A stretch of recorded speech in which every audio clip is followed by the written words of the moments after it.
اور اب کچھ خبریں عالمی منظرنامے سے۔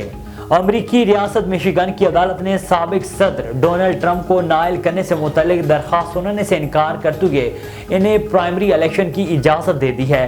میڈیا رپورٹس کے مطابق ریاست مشیگن کی سپریم کورٹ میں 4 ووٹرز نے درخواست دائر کی تھی کہ کیپٹل ہل پر حملے میں کردار کی وجہ سے ڈونلڈ ٹرمپ کو ریاست میں 27 فروری کو ہونے والے پرائمری الیکشن میں امیدوار بننے سے روکا جائے۔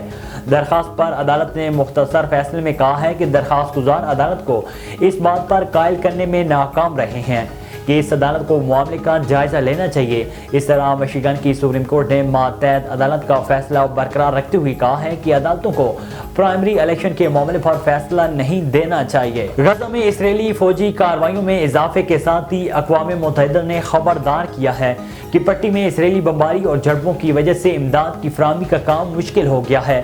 عرب میڈیا کے مطابق اقوام متحدہ کے خبر رساں دفتر نے اقوام متحدہ کے دفتر برائے رابطہ برائے امداد کے حوالے سے بتایا کہ اسرائیلی فورسز نے غزہ کی پٹی کے بے شمار علاقوں بالخصوص وسطی علاقے میں 23 سے 26 دسمبر تک فضائی، زمینی اور سمندری راستے سے ہولناک بمباری کی ہے۔